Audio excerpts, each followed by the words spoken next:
आजकल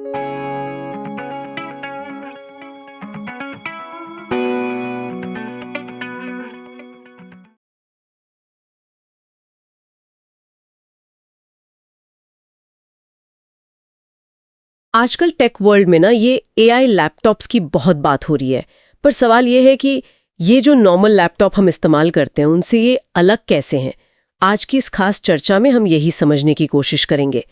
तो मतलब आज हम क्या करने वाले हैं, हम जानेंगे कि भाई इन दोनों लैपटॉप्स में असल में फ़र्क क्या है, किसके लिए एआई लैपटॉप लेना सही है, किसके लिए शायद नहीं, और क्या ये वाकई फ्यूचर है या बस एक नया ट्रेंड। सबसे बड़ा सवाल क्या है इनमें ऐसा खास, चलो पता लगाते हैं।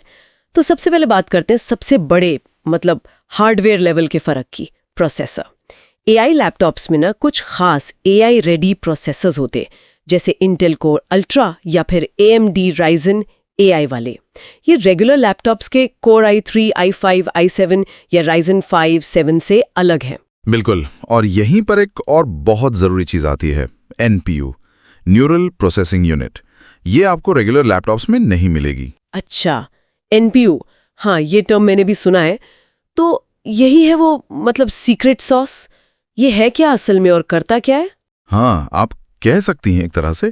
NPU मतलब एक डेडिकेटेड चिप है, खास तौर पे AI वाले काम करने के लिए बनी है। जैसे आप सोचिए ग्राफिक्स के लिए GPU होता है ना, हाँ हाँ, वैसे ही AI टास्क के लिए ये NPU है। ये क्या करता है कि CPU और GPU का लोड कम कर देता है। तो जो AI वाले काम हैं वो तेजी से होते हैं और पावर भी कम लगती है। आम लैपटॉप में ये सारा बोझ CPU GPU पर ही पड़ता है, तो वो उतने एफिशिएंट नहीं हो पाते इन कामों के लिए। समझ गई। तो ये तो एक बड़ा हार्डवेयर लेवल का अपग्रेड हुआ। इसका असर फिर सॉफ्टवेयर और जो रोज के फीचर्स हम यूज करते हैं उन पर कैसे दिखता है? हाँ, बिल्कुल दिखता है। AI लैपटॉप्स में कई सारे बिल्ट इन AI फीचर्स होते हैं और NPU की वजह से वो ज़्यादा स्मूथ चलते हैं।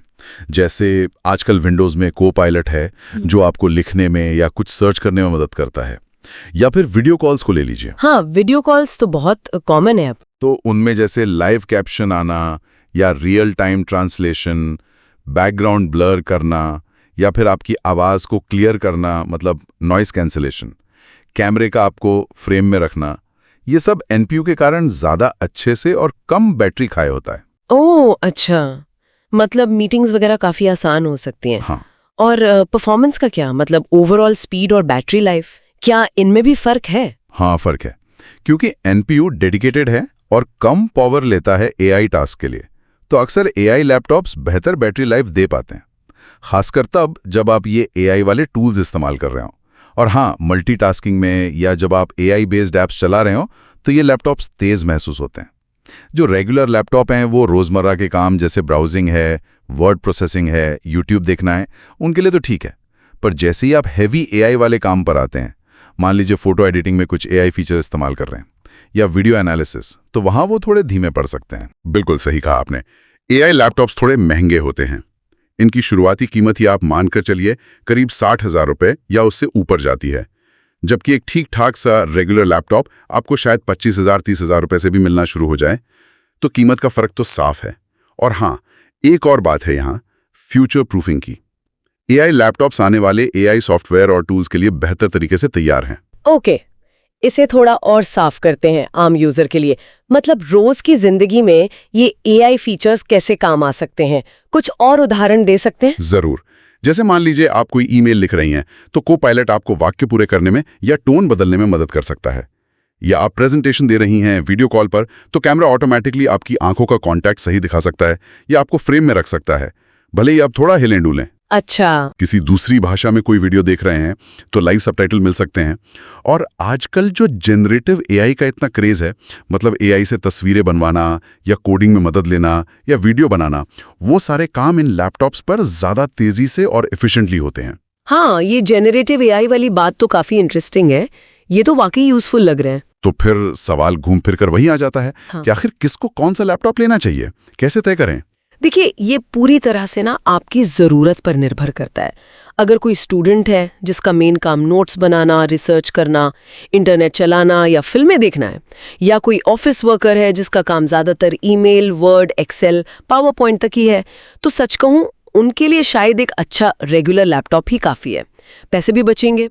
और फिर एआई लैपटॉप्स किन लोगों के लिए ज़्यादा मतलब रखते हैं? वो लोग जो कंटेंट क्रिएट करते हैं, जैसे वीडियो एडिटर्स हो गए, ग्राफिक डिज़ाइनर्स, या जो म्यूज़िक बनाते हैं, या फिर प्रोग्रामर्स, खासकर वो जो एआई या मशीन लर्निंग मॉडल्स पर काम करते हैं।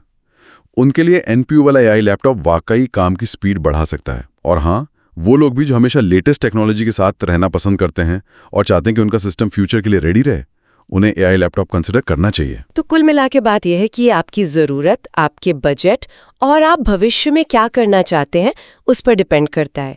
सिर्फ इसलिए कि कोई चीज़ नहीं है वो हर किसी के लिए सही हो, ऐसा ज़रूरी नहीं। ज़रूरी ये है कि आपके काम के लिए सही टूल कौन सा है। एकदम सही कहा। और उस चुनाव में ये एनपीयू एक बड़ा फैक्टर बन जाता है। ये सिर्फ अभी के एआई कामों को ही बेहतर नहीं बनाता, बल्कि आपके लैपटॉप को आने वाले सॉफ्टवेयर और जो नए एआई ट्रेंड्स आ रहे हैं उनके लिए भी तैयार करता है। इससे परफॉर्मेंस भी बढ़ती है और एफिशिएंसी भी। हाँ, और जिस तेजी से एआई हमारे डिजिटल लाइफ का हिस्सा बनता जा रहा है ना, ये सोचना काफी दिलचस्प है कि आखिर कब तक ये आम या रेगुलर लैपटॉप आम यूजर्स के लिए भी काफी रहेंगे, इससे पहले कि ये बिल्ट इन एआई क्षमताएं एक बेसिक जरूरत ना बन जाए। ये एक सवाल है जिस पर सोचा जा सकता है।